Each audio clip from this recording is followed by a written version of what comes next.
Bismillahirrahmanirrahim. Assalamualaikum warahmatullahi taala wabarakatuh. Alhamdulillah, summa alhamdulillahi rabbil alamin, wassalatu wassalamu ala asyrafil anbiya'i wal mursalin wa ala alihi washabihi ajmain. Allahumma rabbi shrah li sadri wa yassir li amri wa hlul 'uqdatam min lisani yafqahu qawli. Alhamdulillah, teman-teman penonton, pada petang ini kita akan bawakan sesi khas update live daripada Gaza yang akan menampilkan seorang sahabat cikgu daripada Gaza, iaitu Dr. Wissam, yang akan bersama-sama pada petang ini untuk berbicara tentang apa yang sedang berlaku dan sudah berlaku di Gaza. Jadi sebelum itu, kita ucapkan terima kasih banyak kepada penaja teknikal kita, iaitu Telekom Malaysia, myinsani.com, Digital Malaysia, Yayasan Tahfiz an-nisaa, seterusnya Imam dan juga Majlis Dakwah Negara yang terus mendukung rancangan Bual Bicara Go Live, Imarah YTV Imam dan juga Waitan. Kepada penonton-penonton, selepas ini jangan lupa untuk menekan button share dan like untuk kita sama-sama meramaikan lagi tentang mereka yang akan mendapat manfaat daripada Bual Bicara kita pada petang ini bersama wakil daripada Gaza City, Palestine yang akan ditampilkan sebentar lagi. Baik,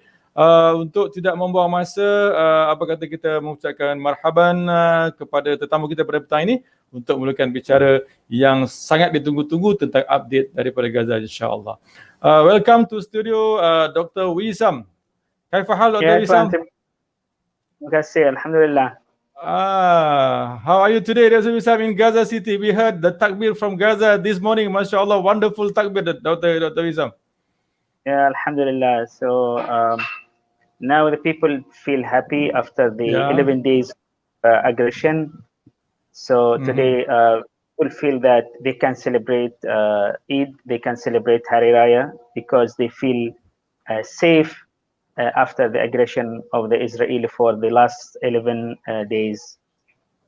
MashaAllah, Subhanallah, Alhamdulillah, Shukur, Alhamdulillah to God that finally God gave something that really sweet to the Muslim, to the brothers and sisters in Gaza, whereby after 11 days that we succeed, we managed to control the situation, and Alhamdulillah, this is the what I call the meaningful day, Jumaat Mubarakah, with the winning situation, and we celebrate the Eid, MashaAllah. Taib, Doctor, maybe some of us in Malaysia wanted to know about you yourself. Can you brief us a bit about you yourself as a Director of Sustainable Development from Gaza University, Palestine, and so forth? Please, Doctor.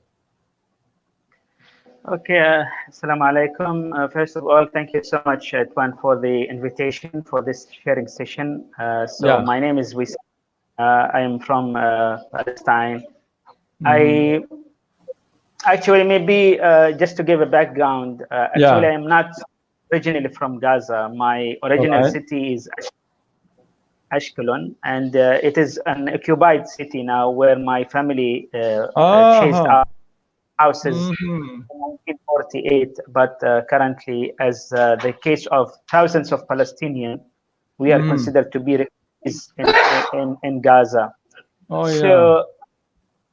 So on my background, I did my degree here in Palestine in civil engineering at the University of Gaza. And then I did my master's and PhD at University of Science Malaysia in Penang. I see. Yeah, and I did my postdoc at University of Technology Malaysia and also my fellowship. And I worked as a lecturer previously in Palestine and also in Malaysia. I was a lecturer at University of Technology Petronas, and then later I was a senior lecturer at University Tuan Hussein on Malaysia. And currently I'm attached to Gaza University as a Director for Sustainable Development. MashaAllah, MashaAllah. A bit about your family background, Doctor, if you could. Yeah, so I have a family. I have 5 kids, and I'm staying with my family and my parents as well. And actually, during these 11 days of Israeli aggression, we stayed together in one apartment just to support each other and feel safe. And Alhamdulillah, we managed to pass this hard time, and now we feel happy because this aggression is stopped, and also the Israeli plans and targets failed to be achieved. MashaAllah, Alhamdulillah. But Doctor, what about the situation of COVID-19 at Gaza City at the moment? Is it getting bad or getting better? Actually, before the Israeli aggression started, there was quite a lot of cases in Gaza in terms of the COVID-19. because there was some fluctuation in the numbers, because All right. sometimes they do partial lockdown, a full lockdown, and, but just before the aggression, they managed to reduce the numbers. I think just before the aggression, the cases were 200 cases per day. During the fight, during the aggression, I think people focus more on the injuries from the Israeli aggression. So less attention given to COVID, since most of the people staying at their homes. So the number, I think if next week they start to do testing, we are expecting that the numbers will be reduced, inshallah. Maybe this is the blessing of the aggression, the Israeli aggression.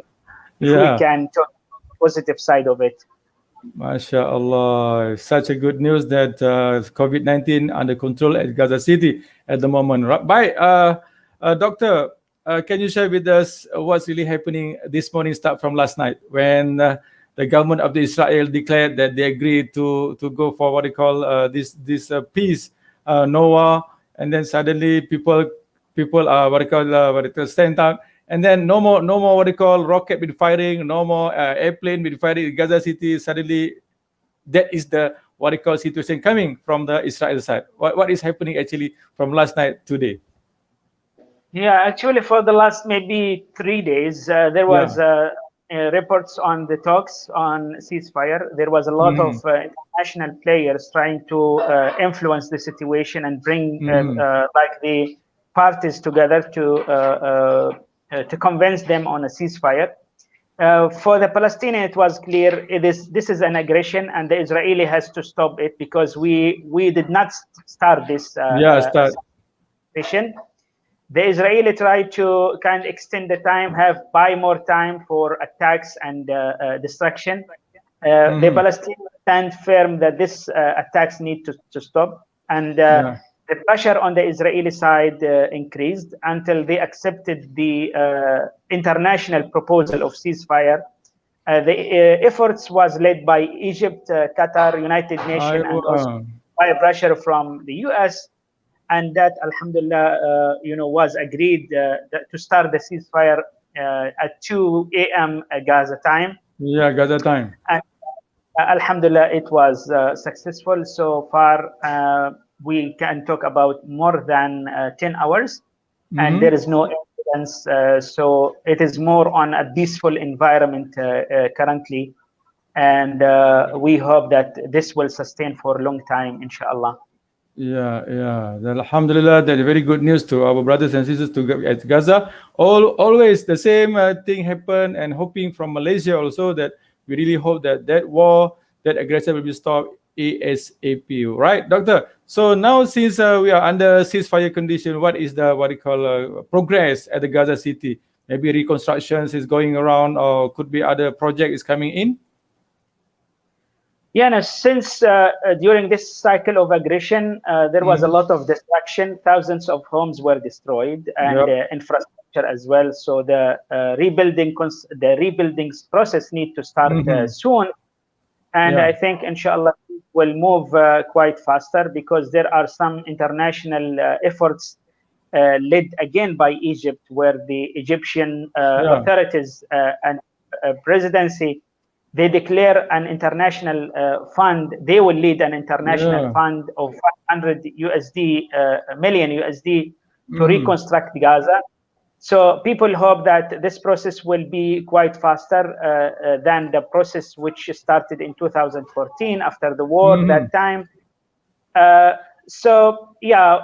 people are hopeful, and I think this time more international efforts will be involved, and I think that will be coordinated with some political moves, where we have a different scenario currently after some of the reconciliation in the region, where we have now more good relationship between Qatar and Egypt, and also some improvement of the relation between Egypt and Turkey, because all these regional relationships will have an impact on the Palestinian kind of scenario. And when people have a good relationship, that will be more positive for the Palestinian. And so the hope that the process will be faster, and this might lead to a long-term and sustainable ceasefire, which will make the people life more peaceful. But again, to have a sustainable and long-term ceasefire, the Israeli occupation need to end, because that is the root cause of the Palestinian suffering, which again started in 1948. So the suffering of the Palestinian did not start in 2006 or did not start last 10 days. It started 73 years back. Yeah. Yeah, doctor, in a way, such a good, what you call, development, a latest update from Gaza City. But one thing that we noticed from Malaysia, especially Egypt government, played a vital role at this moment. So we are wondering why suddenly Assisi government take the main role and then seem to be very positive to assist, to help Gaza City, to help Palestinians, and then they cooperate with the UAE. What is going on actually? Why suddenly Assisi government, Egypt government looks like helping Gaza City or Palestine this time? Yeah, as I mentioned earlier, these conflicts in the region will influence the progress of the Palestinian scenario. So when we have more conflicts, that will definitely have a negative impact. What is different this time? The difference is that there is a lot of reconciliation regionally, as I mentioned, between Qatar and Egypt, and also Egypt, Turkey, and now there is a lot of talks between Saudi and Turkey. And we have the reconciliation between Saudi and Qatar. So these reconciliation led to a positive impacts on the Palestinian. Plus, one factor, which is, I think the international community realized that there should be a different approach in dealing with Gaza, because they tried the hard approach for the last 16 years, where they imposed a siege on the Gazans. And that led to more conflicts and more retaliation from the Palestinians. And the Palestinians did not surrender as expected by those international players. So I think that convinced the international players, the international community, that they have to change the approach towards Gaza and the people in Gaza, and they have to give a hopeful scenario for the future for the Palestinian. And I think this is the background of the different deal with Gaza this time. Yeah. It's look that there is a, what you call, a new approach, a new progress, a new development among the regional player, whereby government of Egypt playing the main role at the moment to lead the ceasefire, to lead the redevelopment of Gaza City, and could be Egypt will lead what we call as the peace agreement, or maybe a peace process towards a long last peace within Israel and Gaza or Palestine. So, Doctor, what you expect will happen after today, after the ceasefire, the ongoing process going on? What will happen then that we expect to things to happen? Yeah, I think the stability will sustain for quite some time. I think it will it might be longer than the previous cycles, and we will see quite a faster track of development. Maybe also more opportunities for Gazans, the strengthening of the relationships between Palestine, represented by Gaza, which is geographically close to Egypt, and with the Egyptian Authority and with Egypt, that will also impact the economy in Gaza and will create more opportunities to Gazans. And we think, and I hope, that this will create a more sustainable, a more stabilized condition in Gaza Strip. Yeah, and the other part of the thing that we noticed, that not only in Gaza support within the Gaza, but the support come from the West Bank. Even in the Israel itself, the Muslim people stand up to support the Gaza. Why these things happen this time, Doctor, from your perspective? Yeah, this time it's quite different, even at the scenario and beginning of the international support, not only locally, but also internationally. Because this time the cycle of aggression, first, it was not even triggered by any Palestinian factor. It was because of the aggression of the Israeli against the people in Beit al-Maqdis and the eviction of people from Sheikh Jarrah. So that led to more international support. And Palestine, the Palestinian scenario, we are more united, whether we are talking about Gaza Strip, West Bank, and the in East Jerusalem, and also the Palestinian community in the occupied territories, in the Israeli state as well. So that led to more local, national, support, and also international support, because it's very clear that the Israeli aggression, it is unfair, it is unjust and inhuman, of trying to evict people from their homes and attacking people in Masjid al-Aqsa during Ramadan and during the holiest night of Ramadan, during Laylatul Qadr, when they were praying and doing the i'tikaf. Yeah, on the 25th, to be exactly, that the first aggression done by the Israel government is on the 25th Ramadan. But Doctor, one thing, why every month of Ramadan, it seems to be that every month of Ramadan, there will be aggression from Israel. Is there something, reason behind that, Doctor? Actually, the Israeli aggression did not stop even any day. It's always in Gaza, tank, either it's in the checkpoints or in the borders or against schools, the hospitals. But it's always a bit seen during Ramadan, where like you have a lot of movements of people towards Masjid al-Aqsa, and they are trying to control the movement of people, the Muslims, to be in Bayt al-Maqdis. So that will trigger a lot of confrontation, because the Palestinian will always confront and respond to the prevention of the Israeli to reach to Masjid al-Aqsa. And that will be quite sentiment during this month, and that also escalate to more confrontation during Ramadan.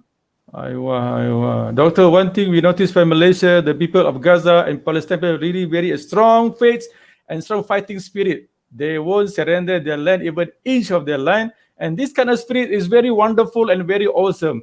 Would you please something that what make the Palestinian this time get united, and clearly is very strong will to fight day and night till today is the Eid for everyone. Can you tell me, can you say about it, Doctor? Yeah, along the history, the Palestinians faced a lot of aggressions, and since 1948, where thousands or millions of people, they been chased out from their houses by force, from their original cities. So this created a more, kind of a spirit in the Palestinian to keep the struggle, to try to get back their own land. And the current generation is more resilient, since they are more educated, more equipped, and more knowledgeable, and have more links with international community. That also give them the strength to sustain and continue the struggle. And the other one is that we have no option. We have no other land to leave. We are not thinking about the city or leaving the country to any other place.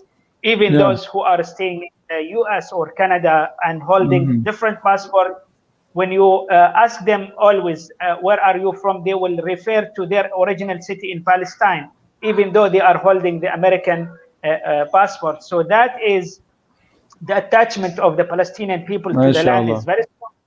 And the spirit is very high, again, because of the religious links of the Palestinians to the land.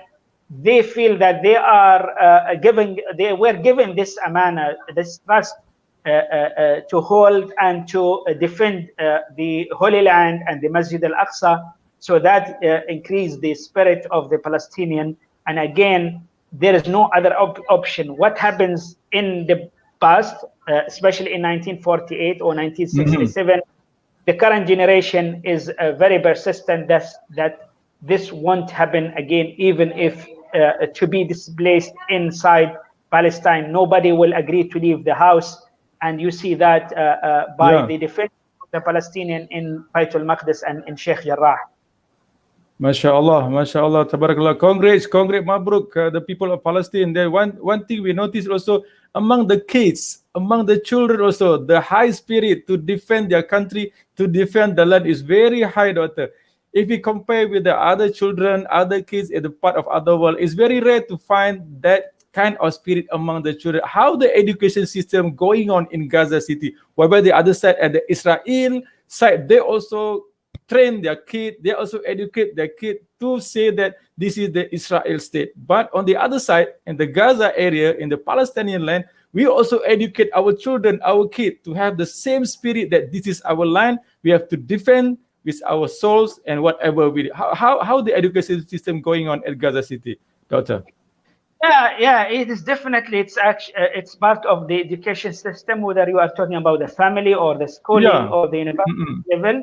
And maybe just to tell you an interesting thing, if you ask a kid only maybe 4 or 5 years just to start to talk, if you ask him or her, where are you from, they will refer to the original city in Palestine. Like we are now staying in Gaza. If you ask my son, where are you from, he will say from Ashkelon, not from Gaza. We only visited in Gaza. We are not from Gaza.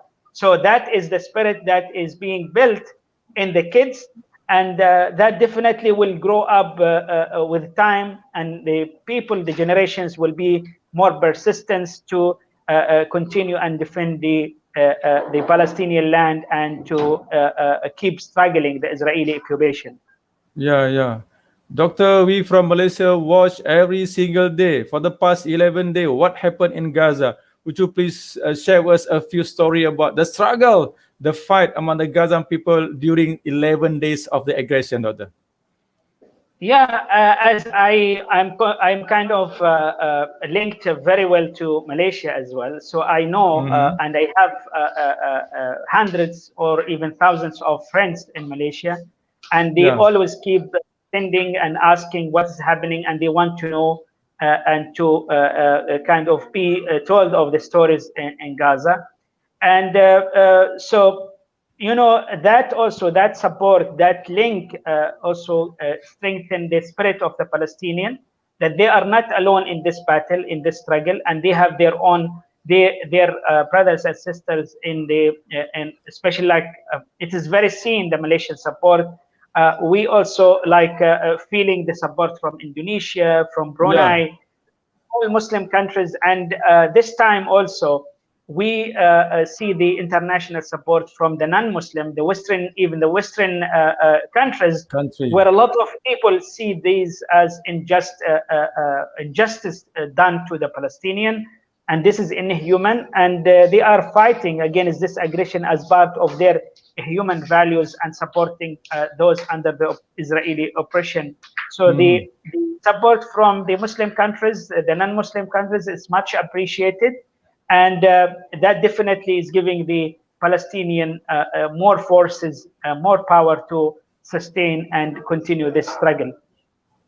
MashaAllah, Doctor. This is really a wonderful sharing this afternoon from Gaza Update. And then we notice another thing is this time the war dragged to the media social. As you know, there is one term koya from Malaysia. They put in Israel, Israel koya. Have you noticed that one, Doctor? Yep. You know, because many people, they're asking what we can do to support Palestine, especially when they are very far. And I know this is actually my thinking and beliefs, that we are not expecting countries to deploy their armies to defend Palestine, because we understand the complexity of these international moves. But the support from the people around the world with whatever efforts to support the Palestinian, for Muslims by praying and supporting a Palestinian. And, you know, I've been reading the reports about the efforts of the Malaysian and the Indonesian on the social media. So this is much appreciated. And this brought a lot of efforts to, you know, to support the Palestinian and also to stop the Israeli aggression, where the Israeli will realize that it's not only they are not only facing the Palestinian, they are facing the whole community. And maybe just to I read about the hashtag which was launched by the Malaysian, and it is very seen on the social media. And you know, yesterday I was reading, there was one program, one international program, and the guy who launched the program, he just posted one statement on Facebook, and he was trying to be nice and says that the peace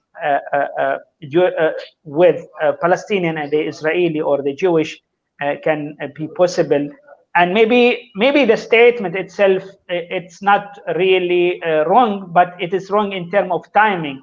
So what is interesting at that part, that I noticed that because of one statement, he lost 15 million fans at his page, because he was having 35 million. After that statement, 15 million people left his page.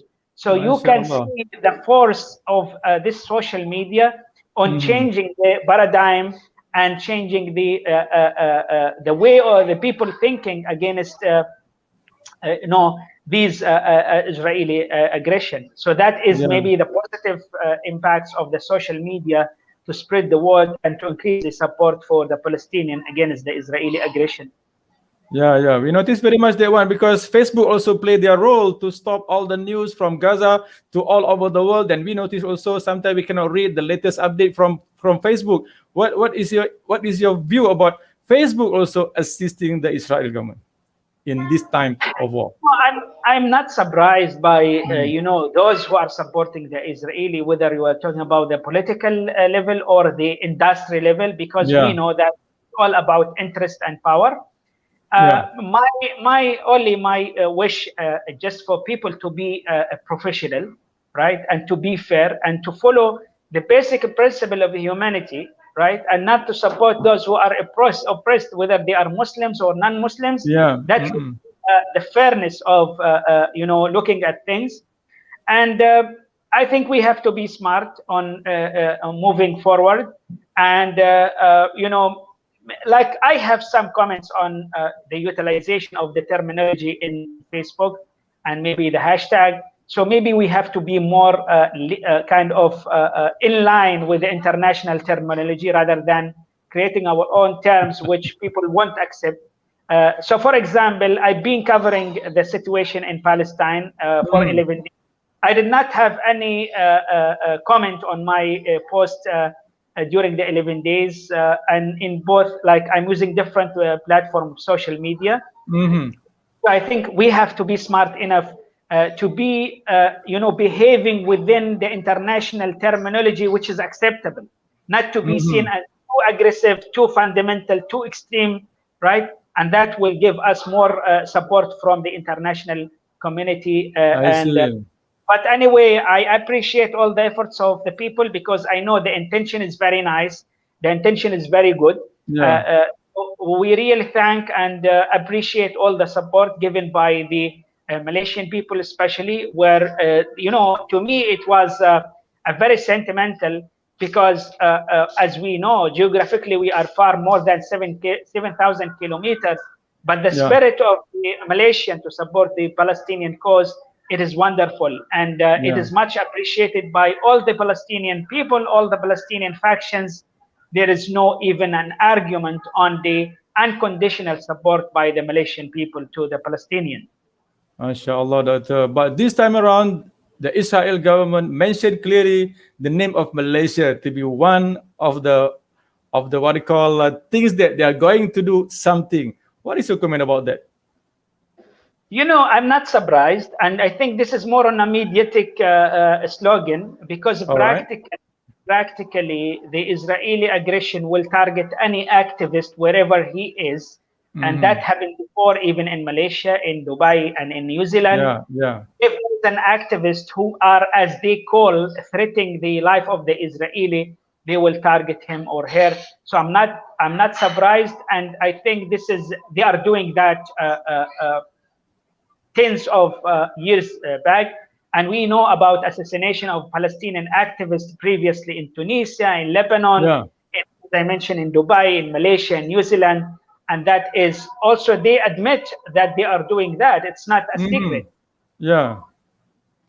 Very true, Doctor. But this time, Malaysian people a bit shocked when the Israel mentioned Malaysia's name to be one of the target in the near future. Then this is some kind that really a pressure till Malaysia's name been called for at this time of war. So it could be behind that a reason why suddenly the government of the Israel mentioned a few states, a few countries to be their target, as what happened at this 11 days war, Doctor? Yeah, I think again this is linked to the very seen support of the Malaysian people, the government, and I think to deal with that we have to be smart enough. Yeah. If we can't use the hard approach, we can use the soft approach, which definitely will bring again a fruitful result. Because the military approach for the Palestinian, it's not an aggression. It's not. They are not. It is kind of resisting. They're resisting and defending themselves against the Israeli. So we don't have to be seen, and we are not seen as an aggression force, as someone who is eager for fighting, unless this is part of the defending mechanism and defending strategy of the Palestinian. So again, we have to be smart enough on the international level to gain support and continue our struggle until the end of the occupation. Yeah, agreed, Doctor, on that point. Now, at the moment, we are in Malaysia. Every single day, we ask the people of Malaysia to read Kunut Nazila, praying for Gaza, praying for Al-Quds, praying for Palestinian people, so that in very safe situation.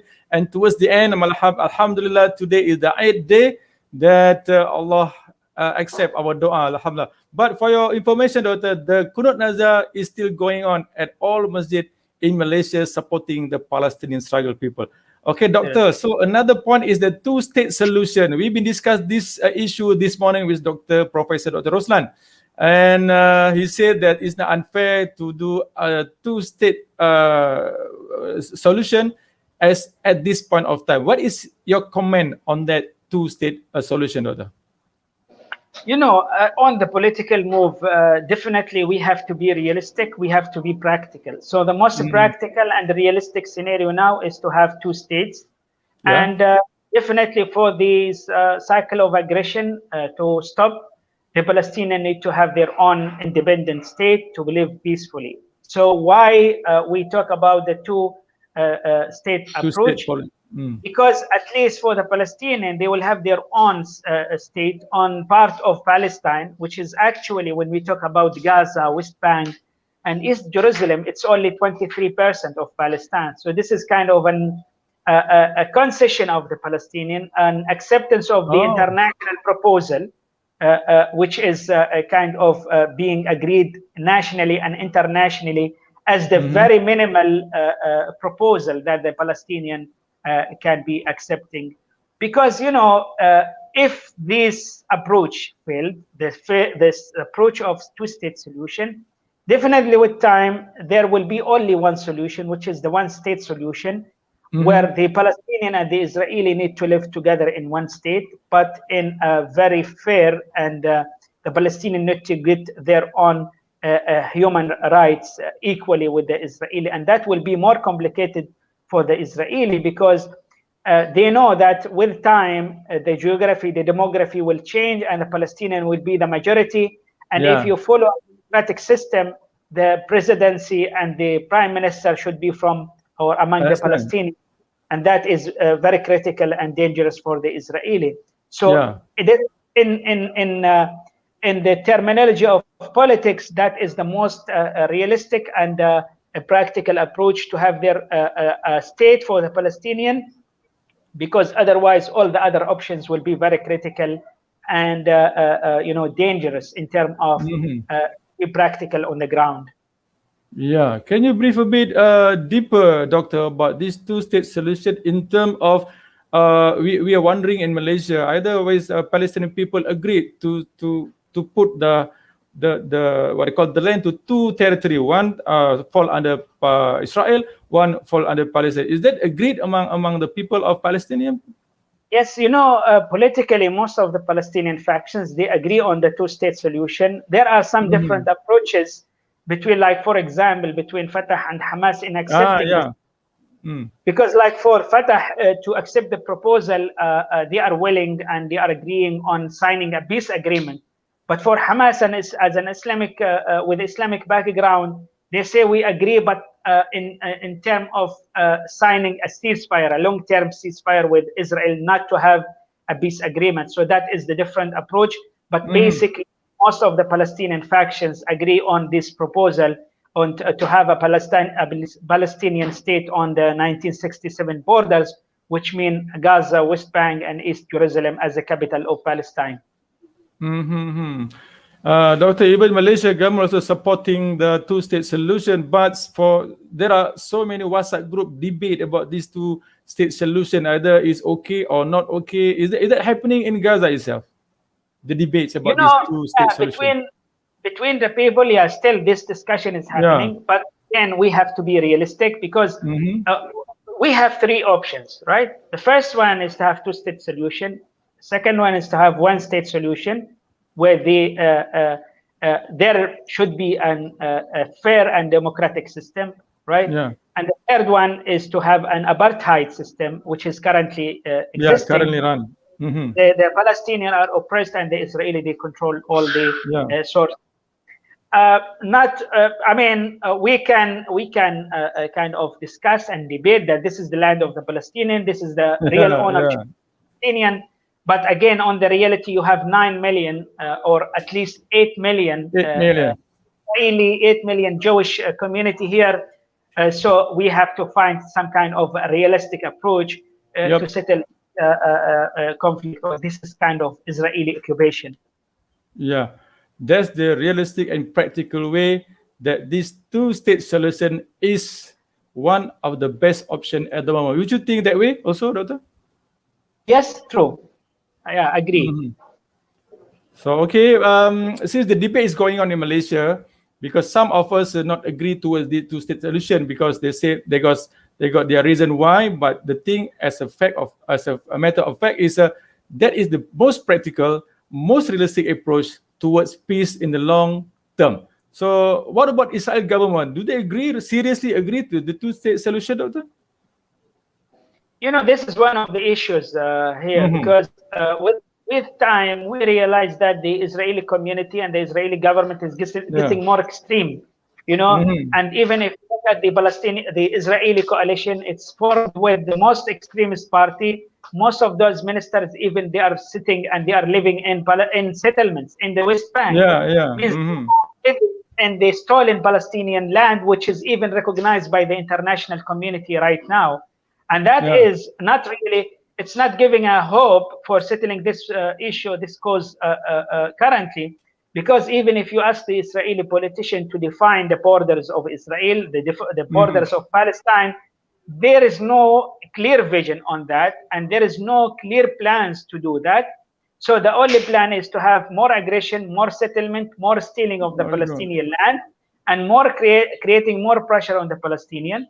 And even if you want to resist for this kind of oppression and aggression, you will be called as a terrorist. And that is, unfortunately, it's supported by some of the superpowers at the international community. So, from your opinion, if the government is not serious about this two-state solution, what will happen next, Doctor? Yes, so we have to continue our struggle, both on the political approach, the diplomatic approach, and we all the time, we are ready to resist and defend ourselves here and our community. And that should be continued. Maybe we have to be more united politically. The political factions need to be more united to have a clear national plan, a clear national strategy to face all these aggressions by the Israeli, and also to have one common language to speak to the international community, where we can put more pressure on the international community to support the Palestinian rights in the international conventions and meetings. And that definitely, on the long run, that will create an awareness among the people. And when you increase the awareness of people, you change the views of voters, and that will change the political landscape globally towards a more peaceful, a more friendly views towards the Palestinian cause. MashaAllah. So, in a way, you are telling us that there will come a day, there will come a time that Palestinian and Israel will stay together in peace, Doctor? Or in what perspective have you in mind? For the time being, it seems to be a bit difficult, a bit complicated. Yeah. But this is the only way. The only if we look at the practical and the realistic way. You know, if you talk about some of the religious backgrounds of this conflict, whether it is Yeah. from the Muslim background and the Israeli or Jewish background, it will be more complicated. And Agreed. there should be some kind of a realistic approach, a practical approach, at least for the time being, because to me, I believe that who says that we are the generation that need to settle this sustainable conflict? Because sometimes when we look back at the history, it's not it's an Israeli occupation started in 1948, but Yeah. if you look broader concept, the broader background, maybe it is kind of an argument. Let's say it is an argument of thousands of years. So that, I mean, I'm always wondering who says that we are the generation that need to settle this cause. We might be a cycle of this historical series of time that at least try to maintain and sustain this kind of struggle until later on Allah subhanahu wa ta'ala will maybe bring other people who can solve.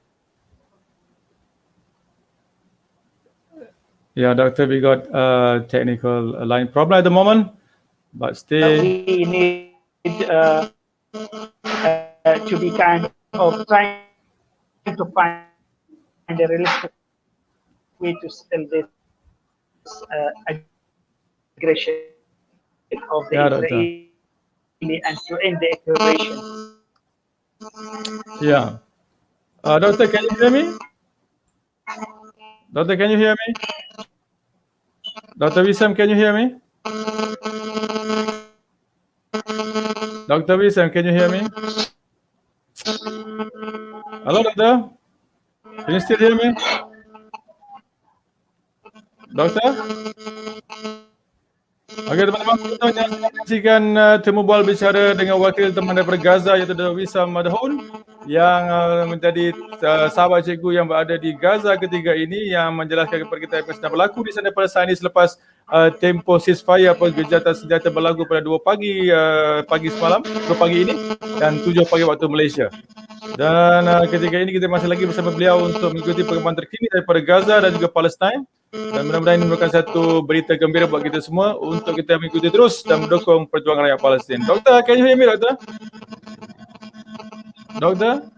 Kita mengalami sedikit gangguan ya, di mana talian agak terganggu ketika ini.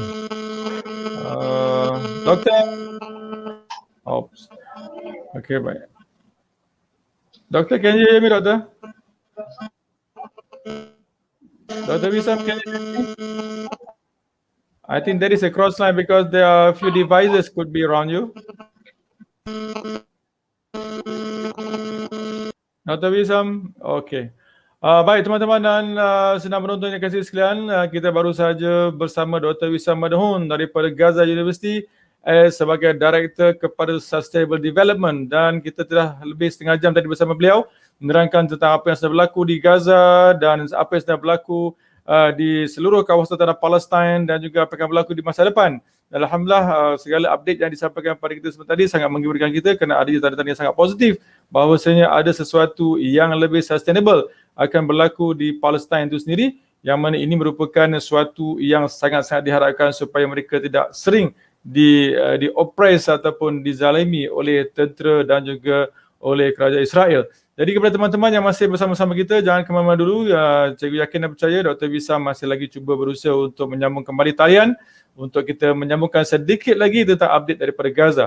Dan kepada penaja teknikal kita, terima kasih banyak kepada Digital Malaysia, Telekom Malaysia Berhad, kepada Yayasan Tafiz an-Nisaa dan kepada myinsight.com, kepada Imam dan juga kepada Majlis Dakwah Negara kerana terus mendukung program Bual Bicara ini sehingga sampai ke bulan yang ke-5 pada tahun ini, bulan Mei. Dan insyaAllah kita sambung terus agar dapat mengambil manfaat dan juga ibrah daripada perkongsian yang disampaikan oleh personaliti yang cikgu undang khas sama daripada tempatan lokal ataupun daripada antarabangsa sehinggalah pada petang ini daripada Gaza itu sendiri. Dan cikgu rasakan Dr. Wissam masih sedang mencuba Jadi sementara beliau masih mencuba untuk mendapatkan talian semula dan kembali ke studio, cikgu nak maklumkan beberapa hal di sini. InsyaAllah kita akan menyambung program Al-Quds, Free Al-Quds yang pertama kali kita tampilkan pada pagi tadi bersama dengan Dr. Rosa Mamano yang akan menampilkan selepas ini insan-insan lain ataupun personality lain yang amat berkait rapat dengan perjuangan rakyat Palestin. Antara cadangannya ialah Ustaz Muhammad yang sering dulunya pergi ke Al-Quds ataupun ke Masjid Al-Aqsa yang akan kita jemput bersama-sama untuk kita mengikuti pula perspektif beliau tentang Al-Quds dan perjuangan dan yang sedang berlaku di sana. Baik teman-teman dan sekalian, rasa-rasanya Dr. Wissam tak dapat lagi bersama kita kerana sehingga kini tak mendapat signal daripada Gaza City tentang usaha-usaha untuk beliau kembali ke studio. Kerana line di sana memang agak mengecewakan kerana sebenarnya cikgu dah 2-3 kali cuba bersama beliau tapi kebanyakannya gagal kerana line tidak begitu memberansangkan. Jadi apapun, sebahagian temu bual yang telah kita lakukan tadi dapat berkongsi tentang keadaan terkini di Gaza dan juga Palestin khasnya dan juga isu-isu yang berkait dengan perjuangan rakyat Palestin dan juga di peringkat antarabangsa khasnya tentang proposal two-state solution yang mana kita akan bakal melihat suatu ketika nanti tertubuhnya sebuah negara Palestin dan pada masa yang sama kita mengiktiraf pula sebuah negara Israel sebagai satu solusi yang praktikal dan juga realistik sebagaimana yang disampaikan oleh Dr. Wissam sebentar tadi. Jadi mungkin setakat itu dahulu sesi bola bicara kita pada petang ini yang tak dapat disambung kerana tak dapat signal daripada Dr. Wissam daripada Gaza tentang keadaan beliau setakat ini, dan mungkin nanti kita akan buat sesi seterusnya untuk kita mengetahui, mengikuti perkembangan terkini yang berlaku di Gaza City dan juga di tanah air Palestin tentang isu yang hangat diperkatakan di peringkat lokal dan di peringkat internasional. Baik teman-teman, terima kasih kepada yang sudi menonton pada petang ini dan jangan lupa untuk sharekan juga dan juga like perbualan dan juga rakaman ini supaya lebih ramai mengetahui pada hari ke-11 iaitu peperangan disebut sebagai Al-Ma'rakah, peperangan mata pedang Quds ini akan menjadi satu rakaman dan pengajaran besar kepada kita bahawasanya yang akan mempertahankan negara kita, mencintai negara kita hanyalah kita sahaja semata-mata. Jadi sayangi negara anda, sayangi negara kita, apapun yang berlaku ialah tempat tumpah lahir darah kita dan apa yang berlaku di Gaza menjadi satu pengajaran yang paling hebat agar kitalah yang bakal mempertahankan negara kita sendiri. Baik, terima kasih kepada semua. Sehingga berjumpa lagi pada sesi seterusnya akan datang. Mohon maaf atas segala kekurangan khasnya pada talian kurang memberansangkan dan memuaskan pada petang ini kerana kami tak dapat berbuat apa kerana ini soal lain dan memang di luar daripada kemampuan yang kami mampu lakukan kerana penerbit sendiri pun dan juruteknik pembantu sudah angkat tangan kerana tidak mampu untuk membuat apa-apa tindakan untuk menyambung line yang terputus sebentar tadi di antara Kuala Lumpur dan juga Gaza City of Palestine. Hingga berjumpa lagi pada seri akan datang dan jangan lupa pada petang ini pada jam 5 suku petang akan tampil pula cikgu menampilkan seorang lagi personaliti hebat, asatizah yang hebat iaitu mantan kepada pegawai agama di Kedutaan Arab Saudi yang sekarang telah bersara dan cikgu akan bersama beliau pada pukul 5 suku nanti lepas asar untuk bersembang tentang pos Ramadan dan juga sambutan Syawal insya-Allah bersama Ustaz Zainal. Dan sebenarnya pada malam ni jika tiada alam melintang kita akan bersama dengan personaliti seni pula iaitu Abang Itulara pada pukul 9.30 bersembang berbual bicara tentang seni post COVID-19 ini. Sehingga berjumpa lagi insya-Allah teman-teman sekalian. Cikgu tangguhkan dengan kalimatun thayyibatun. Assalamualaikum warahmatullahi taala